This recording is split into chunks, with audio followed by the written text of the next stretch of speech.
In the week that Britain continues to be in the midst of a heat wave, we bring you two pieces of hot stuff. That's us, by the way. Episode 23 then. This is Partners in Crime with Adam Croft and Robert Dawes. Hello, Bob. I don't know about hot stuff, Adam. Certainly rather sweaty. Well, you've come dressed for the weather. I am. I'm wearing what is called a festival shirt, thank you very much. So you tell me. It's it's got palm trees and beach balls and rubber rings and coconuts on it. It's a very colourful shirt. I think when you turned up at my front door earlier, you said it looked sick. Yeah, well, that's how it my looks daughter like you've been described it. sick on it. Looks like so much. Everyone's a critic. No, that's what I said. It's called a festival shirt, and I was given this by my nephew Henry. I came downstairs wearing it this morning, and my daughter said, "Oh, Dad, you look well sick," and it's supposed to be a compliment as opposed a to bit more yours, time which is out in the supposed to sun. be more of the nauseous. A bit more time out in the sun, you might look less sick. Well, I'm wearing it with pride. This is one of the benefits of actually just having to listen to us and not see us, which I'm sure many of our listeners have actually realised is by far the best way of dealing with partners in crime. Better heard and not seen. But yes, I'm proud. I'm wearing it with pride. We're living in subtropical conditions here in Bedfordshire at the moment, in the UK, and enjoying it. And apart from that, it's coming home. It's coming home. Yes. I'm sorry to bring back to the World Cup. We have to, don't we? Well, a World Cup quarter-final. They don't come around every 4 years. We did very well, and of course we broadcast to multi-nations, and our commiserations to Colombia, although some of the play, I have to say, was a little interesting. But England got through, and we are delighted, and to all the other countries that are playing in this round of the World Cup, we wish them all the very best. Mostly England, though. But of course, a quarter-final tomorrow afternoon. It's yes. Yeah. If you're listening to this after Friday, if you're listening to this after the match, then don't tell us what happened. Although it won't actually make a difference because time travel hasn't been invented. So. Well, now we got some. I've got a recommendation this week, listeners. I nearly said viewers. Then I thought we'd cover that particular topic. Yes, I've read my first Claire Mackintosh. She's been a recommendation by so many people, including me, including Adam. And I read "Let Me Lie," which was a #1 Sunday bestseller. Tightly plotted, tense, and affecting. "Let Me Lie" will keep you guessing until the very last line. No one writes a twist like Claire Mackintosh, Paula Hawkins has said. The police say it was suicide. Anna says it was murder. They're both wrong. 1 year ago, Caroline Johnson chose to end her life brutally, a shocking suicide plan to match that of her husband just months before. Their daughter Anna has struggled to come to terms with their loss ever since. Now, with a young baby of her own, Anna misses her mother more than ever and starts to ask questions about her parents' deaths. But by digging up the past, is she putting her future in danger? Sometimes it's safer to let things lie. I'm a fan of a hook on a book, or an elevator pitch. It sounds like a World I'm a big Cup fan reference. of that. I'm a fan of the hook on a book. But this one is incredible. The police say it was suicide. Anna says it was murder. They're both wrong. Pretty good. You don't need anything else, do you? That's it. Just that will sell the maybe book. not That makes even you the want to book. read it. Well, yes, it helps if you've got a book. Yeah. Yeah. But I would read it based just on that. I've not read that one. I've read some of hers. I've not read that one, but I want to now. Yeah, I can see it now. Adam Croft's Book of Hooks. The best. Yeah, Hold that thought. An anthology of the finest hooks. Of course, that book will be available on Kobo, which so the listeners to Partners in Crime get an exclusive 90% discount off of their first book with Kobo. They do indeed. 90%. Yes. So head over to kobo.com, find "Let Me Lie" by Claire Mackintosh, and enter the promo code CRIME at the checkout. 90% off is pretty extraordinary. We say it every week, and it still blows me away. 23 episodes in. Yeah, this is the point where I usually whistle. Yeah, don't. No, we'll leave that this week. So that's it. Claire Mackintosh, Let Me Lie, a great read. And if you're fortunate enough to be heading off on holiday anywhere, I'd pack that book with you. As I must say, the book of our guest this week, we'll be talking to New Zealand writer Vanda Symon shortly, and her new book is published by Kobo this week. So It'd be an odd thing, Vanda Symon, isn't it? Because I suppose if you are in the Southern Hemisphere, if you're from New Zealand or Australia, you'll definitely know who she is. But over in the Northern Hemisphere, she's pretty new to us, isn't she? She is new, but she's going to be a big name soon. She already is over there. Yeah, she's a very well-known and respected crime writer in New Zealand, and her books are published for the first time in this country in print in September, and is available now, as we say, on Kobo. And so we're looking forward to having a chat with her shortly. Apart from that, I'm trying to think if there's anything else that's been going on. I mean, Wimbledon started. Not much crime associated with that, but it's a crime in itself. It's pleasant to hear the plop, plop, plop across the net. I find it very relaxing. I can fall asleep watching Wimbledon with the greatest possible of ease. Has Andy Murray pulled out this year? He's pulled out. I think he's pulled the muscle down his back, unfortunately. But goodness knows there is enough talent there. And, far too hot for tennis. Well, I suppose so, but it's too hot to sit out in at the moment. Never mind running around. Well, these are top sports people. They can play in any conditions. You and I would wear out a little quicker than Andy Murray, for example. Yeah, with the very thought of playing a game of tennis wears me out. I don't. That's that. So anyway, so I think we should go ahead now, as we always do, and introduce our first guest. Yes, it's worth saying. We spoke to Vanda just before we recorded this, and there are a few little gremlins on the line, we should say, but bearing in mind she's speaking to us from her home in Dunedin in New Zealand, and if you look at Dunedin on the map, the next thing south of there is Antarctica. She could not be any further away from where we are, so I think we've done all right, actually. You'd expect a few gremlins in the podcast, would you not? She's literally the other side of the world, so it doesn't sound too bad considering. Penguins, perhaps? I don't think we covered penguins. Should we find out? Our special guest this week is Vanda Symon. She's three-time Nao Marsh finalist who took a wee bit of a novel-writing hiatus in recent years while she completed a PhD focused on the use and communication of science in crime fiction and the poisons used by Dame Nao Marsh in her crime novels in particular. Now, she has written 5 highly regarded crime novels herself, a 4-book series featuring a spark-plug female cop in the deep south of New Zealand, and a dark standalone set among the homeless and hookers of Auckland.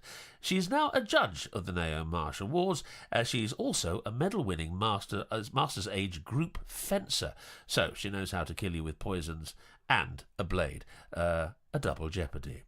So Vanda's book Overkill is it has just been published in the UK by Kobo, and it'll be published by Orenda Books in print form in September. The wonderful Orenda Books, Karen Sullivan's publishing house. Welcome to the show, Vanda.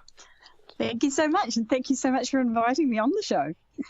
It's a pleasure. I mean, we were introduced by the wonderful Craig Sisterton, who is a huge fan of yours, and indeed a huge fan of Kiwi crime writing in particular, and is a great advocate for you and your fellow crime writers in New Zealand over here in the UK. So a happy introduction as far as we're concerned.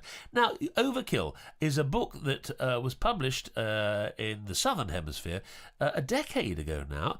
So it's the first time it's going to be available in the Northern Hemisphere. Did you find yourself changing anything, fiddling with the text, as they say? One of the wonderful things that Karen offered me was the opportunity to do a little bit of editing.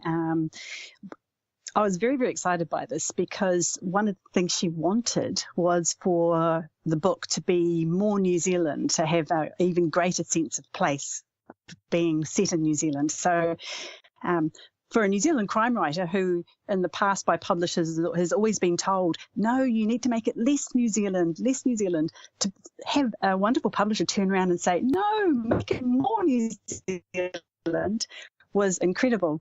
So I had a wee bit of fun going through and just, throwing in a few more descriptions of the landscape, but also just a wee bit more of the slang and the hard case things that happen in New Zealand in the countryside and in rural communities. And the other thing that I got to do, after 10 years, was a wee bit of an update on technology, because back in that day, smartphones weren't around, whereas of course for someone reading that now, everyone has a smartphone. Interestingly enough though, in New Zealand the cell phone reception's still just as bad out in the country, so I didn't have to alter the text in terms of when my protagonist is out in the back of beyond not having cell phone coverage. That was still accurate. But she just had a flasher cell phone. Well, I mean, it sounds fantastic, and Karen's just saying more New Zealand. Well, that's great. Obviously, your books are set in the South Island.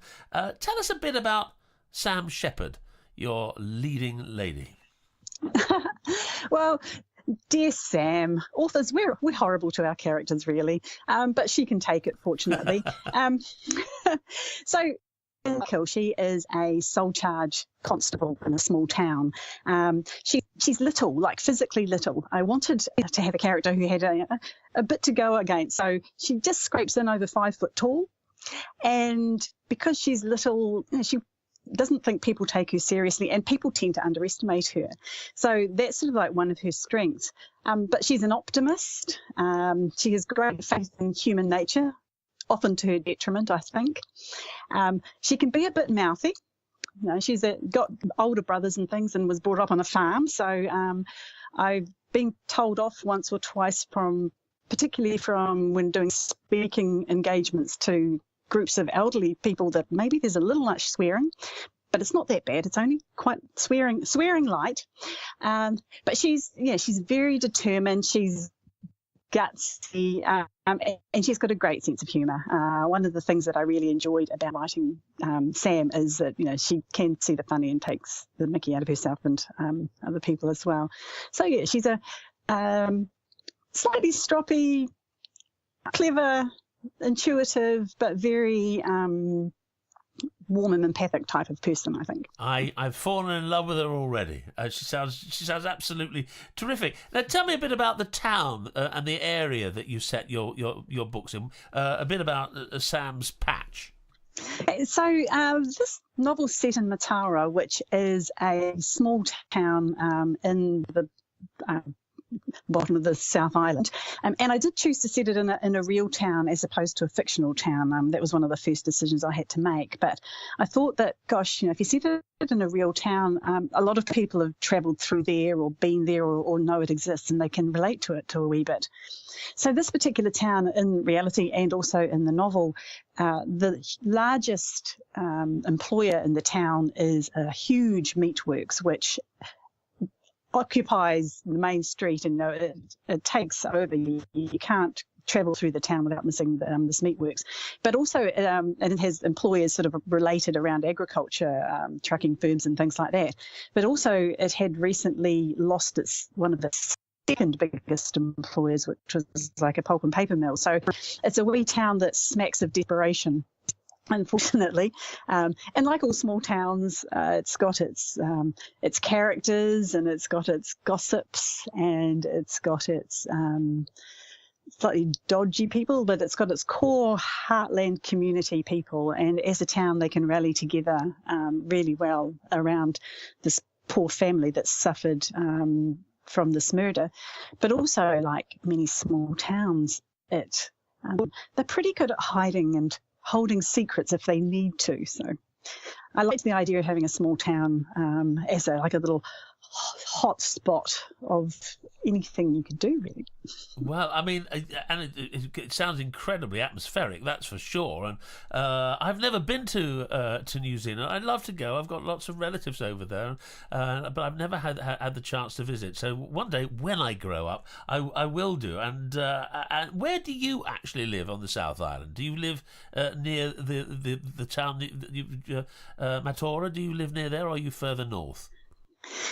So I live about an hour and a half north of Mataura. So interesting, when I was writing this novel, I actually lived in the North Island, and one of the reasons I had chosen this particular town was because, to me, the South Island felt very heartland New Zealand, and I knew about its history with losing big employers and things like that. And then, lo and behold, towards the end, we ended up moving down to Dunedin, and I was so close that I could just hop in the car and go and have a look regularly whenever I needed to when I was doing research for the novel, which was a bit unexpected. And by the way, yes, you should come and visit New Zealand. It's a fantastic place. You're telling me? I'm really not sure the buses go there from here. The number 23B. Oh, it does, right? Yes, okay. from Ampthill High Street.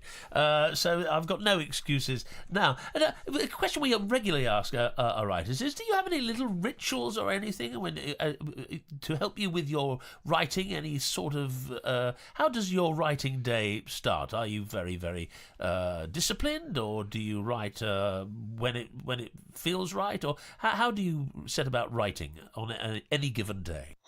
On any given day, I intend to be disciplined. By the end of the day, whether or not it's happened can be debatable, and it goes with the muse a wee bit. I don't get upset if I don't thrash out a certain number of words or anything, because writing's such a vague process. I can achieve a heck of a lot procrastinating and have little wonderful moments of lucidity pegging out washing. You never know. But I do have a little ritual, and that's cool. It's one of the things I think from working from home is drawing that line between when you're just doing your domestic stuff, getting kids off to school, etc., and when you actually sit down to do the bizzo. And so what I do is, this probably sounds very English actually, is I get my tea tray and I make a pot of tea and I make my tea tray right. with the jug of milk and the bone china cup and the little plate with a bicky or some nuts or something like that. And then I take my tea tray upstairs, because I've got like a wee mezzanine office that sits above our lounge and opens out over. So I take my tea tray up to the office, and tea tray time. Gosh, it's hard to say that quickly. Tea tray time is work time.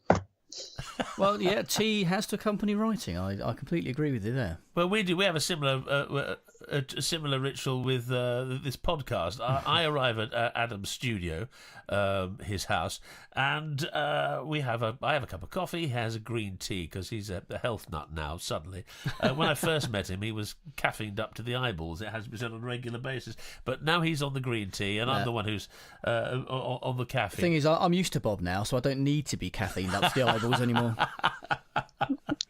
So back to You've New grown Zealand. immune.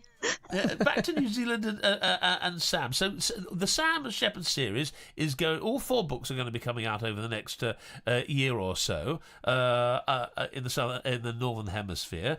What are the names of the other 3, so we can keep an eye open for those as well? Yeah. So the second one is called The Ringmaster, and that second novel and the subsequent ones after that, Sam kind of burns a few bridges in Mataura. So the second novel, she moves to Dunedin, the big smoke, because, it's the big city, to do more of her detective training. So it's sort of an advancement in her career as well as what's happening in her life in general. So the second one is called The Ringmaster, and then we have Containment and Bound. Right, and you are writing. There's a new one underway. With you're taking your tea tray up to work on your next book, I take it. And when's that likely to be out? I am. Which is so that's again a Sam Shepherd book. One of the wonderful things about having the opportunity to edit Overkill was going through that book so thoroughly, particularly after spending such a long time doing a PhD and academic writing, was it enabled me to get Sam right back in my head, annoyingly so, and which was great, because it's meant that now that I'm sitting down and writing the 5th Sam Shepherd novel, she's there, she's really present, and she's prodding me and getting stroppy like she does. Well, but she sounds great, but is she dealing with cases? Because you are an expert. We actually had John Elms and Catherine Harkup, two poison experts, on the broadcast, Partners in Crime, a few months ago now. And Catherine Harkup, for instance, has just written a book about the poisons used by Agatha Christie. You are an expert on the poisons used by Dame Nao Marsh. Is Sam going to be dealing with any poisons in her cases, or are the deaths committed by other means? Well, we've had an overdose using a drug, and my background professionally is as a pharmacist. So I'm relate to Agatha Christie with having that sort of medical and pharmacy background, but in a strange kind of way, I'm reluctant to use poison too often because it would be the easy thing to do. So I'm trying to find, this probably sounds dreadful, I'm trying to find a great amount of variety in the way in which I knock people off. Well, you're not alone there. We spend our lives trying to find inventive ways of doing things. I can remember having a conversation with the two writers of Rob and Neil, who write the Bond movies a few years ago, and I said, "What's it like? It must be so exciting." They just said, "Well, it's hard work. We have to lock ourselves in a room, figuring out ways to actually murder people in the most extraordinary ways." I think I mentioned this on the show before. I mean, the one that they were working on when I was talking to them was acid coming out of garden hose pipes, those sprays to spray the lawn, and they suddenly turn on and whiz around and whatever, and full of acid. So everyone in the sort of out doing their gardening was instantly killed. I wouldn't say most crime writers would go that far. We are talking James Bond movies, after all. But that's not the only skill you have. Your knowledge of the poisons, great knowledge of poisons. You can also dispatch people by the blade. Tell us a bit about your expertise in that department. So fencing is my sport that I love and my passion, and it's something that I started at high school. So I've been doing it for a wee while, and still am. In fact, at the moment, I'm in pretty hard training because I'm going to be competing in the Commonwealth Veterans Championships in Australia towards the end of the year. So it's a great sport. I mean, yeah. And it's a great sport because it's the best way in the world. It is, yeah. But it's the best way in the world to release those tensions from the day is to just attack someone with a sword. I mean, my God, what could be better? Well, you don't get me going now. I think I'm going to.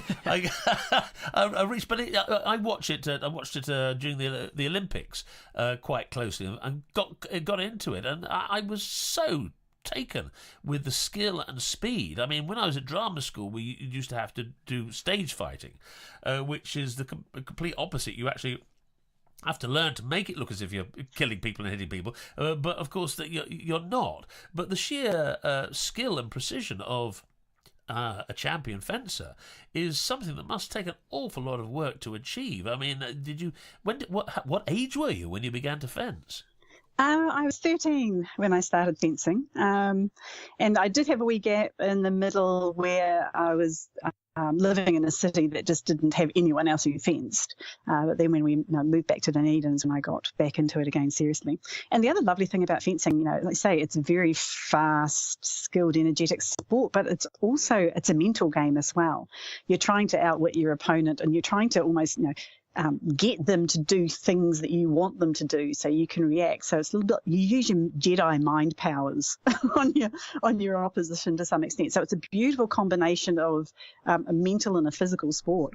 So not entirely dissimilar to that of a crime writer working on their characters, really. Getting inside the minds of lots of different people, working out what the next move is, working out what would influence them. That's absolutely fascinating. So you can poison people, you can kill people by the blade, and you cause absolute carnage and mayhem all over the southern island of New Zealand. And luckily, Sam Shepard is there to clear it all up. Well, the books sound fantastic. It's only just come out. The Overkill, as I say, has just come out in this country, so we will be getting it and getting hooked on your books, Vanda. It's been so such fun talking to you. You actually have a radio show. Just quickly before we go, tell us a little about your radio show. You have a crime radio show. Is it a literature book radio show? I'm not quite sure. But tell us about your broadcasting career as well. Yeah, so I do a once a month show for our local community station, radio station, and I've been doing it, figured it out for 12 years now. I can't believe it's been that long. The show's called Right On, and it's a show about books and book industry as well. So usually I interview two authors, people who've had books out recently, or people involved in the book industry. I've chatted to illustrators, editors. I've occasionally managed to snaffle a superstar as they've come along. So I've managed to interview like Ian Rankin and Enright, Diana Gabaldon, all sorts of interesting people, as well as local writers and things like that. So it's been a lot of fun, and it's actually been very, very handy because it's made me feel a lot more comfortable about doing like the public speaking side of being an author. Because when you're an author, you're just used to being you with your tea tray and your computer and a snoring cat usually. And suddenly when you get published, you're thrown out into this public arena where people, want you to do public speaking and things like that. So the radio show was a great proving ground for me where no one was looking.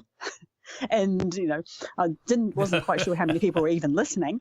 But it just gave that chance to, just chat and feel comfortable chatting with people about books and about what they're up to and their creativity and things like that. So it's been very, very useful and a lot of fun. I've met some incredibly fantastic people doing the radio show, and hopefully I'll still be doing it. Wow. I tell you what, this is absolutely, it's a very important part of the writer's arsenal these days, to be able to communicate sort of not just from the page, but also in person at festivals and various other things, which brings me to the last question. With your books taking off over in the UK and the Northern Hemisphere, Kobo, of course, will be Canada, America, will be everywhere, and Arenda will be selling your books from September. May we expect a visit to our shores by you at any time soon? Oh, I very much hope so. This fantastic crime festivals over in Britain, and whenever they're on and they're splashed all over Facebook and things like that, I think, I would so love to be there. So yes, I definitely hope to get up to your hemisphere, hopefully next year, and we'll see how that goes. Well, that would be one. Well, you'll be made very welcome, I can assure you, and it'd be lovely to meet you in person. So, Vanda, thank you so much for joining us on Partners in Crime this week. It's been absolutely terrific. We've had a few gremlins, but do you know what? I just think that adds to the atmosphere. You haven't got to edit it. I have another cup of coffee, and I go home, Vanda. So, and he has He swats for the next 6 hours, and never mind. That's he and said he could do it when tea. he wrote in. Yeah. More green tea, exactly. Thanks for joining us. Best of luck with the book, Overkill. Not that you'll need it, and with all the others to follow. We're buying our copy now. Cool, that book sounds good, doesn't it? It does, and what a fantastic interview. She sounds, I think it's going to be a great series, and I'm looking forward to getting stuck into it, as I say. And what a great communicator. Again, we were talking about how those skills are so important to authors these days. They can't just sit at home. Well, they can, of course, sit at home, write their books and send it off and have done with it. In the old-fashioned sense, they have to get out there. They have to get broadcasting. They have to get out on social media, and their readers expect them to do so. So it's lovely to speak to someone with the ease that Vanda brings to the interview. So I just wanted to quickly, for people who are going to obviously take advantage of that 90% discount with Kobo, this is what Overkill is about. The book one in the Sam Shepard series, a tense and atmospheric thriller by one of New Zealand's finest crime writers. When the body of a young mother is found washed up on the banks of the Mataora River, a small rural community is rocked by her tragic suicide. But all is not what it seems. Sam Shepherd, sole charge police constable in Matora, soon discovers the death was no suicide and has to face the realisation that there is a killer in town. To complicate the situation, the murdered woman was the wife of her former lover.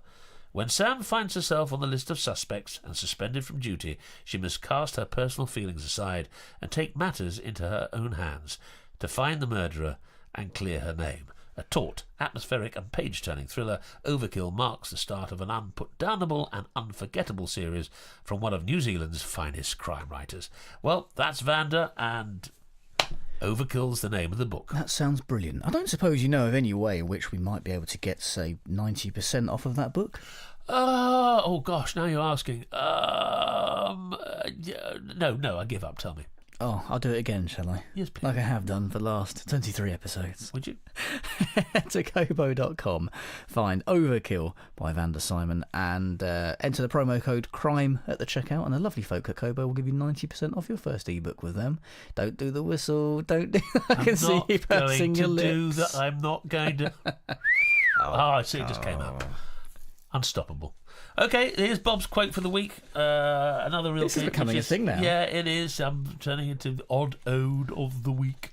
But it's like on Radio 4 when they have the oh yeah, was it the vicar will come on and what's it called? I can't remember now. Vicar's Choice. No. I don't know. I know the one you mean. I've listened and prayed. Vicar's Choice sounds like a biscuit selection. So anyway, here's another one by Rilke, who I quoted last week, but I think this is quite nice. For artists everywhere, no matter what medium you tend to work in, being an artist means not reckoning and counting, but ripening like the tree which does not force its sap and stands confident in the storms of spring without the fear that after them may come no summer. It does come, but it comes only to the patient, who are there as though eternity lay before them, so unconcernedly still and wide. I learn it daily, learn it with pain, to which I am grateful. Patience is everything. Thought for the day, that's what it's called. Thought for the day. Yes, I think Vicar's Choice is better. Sorry, what were you saying before? That was a quote which was there to inspire people who are maybe writing their first book or painting their first picture or struggling in some way, alone. Wishing they'd never subscribed to this podcast. Wishing they'd never have to listen to us drivelling on one more time. Should we give them 6 days off? Yeah, 6 days. I think that's enough, just enough to recover with a couple of paracetamol. Yes. See you next week then, folks. Bye. Partners in Crime was presented by Adam Croft and Robert Dawes and produced by Adam Croft. The theme tune was by the Caesareans. The Partners in Crime logo and imagery were designed by Stuart Beisch. Partners in Crime is sponsored by Kobo, your favourite local bookshop, perfected.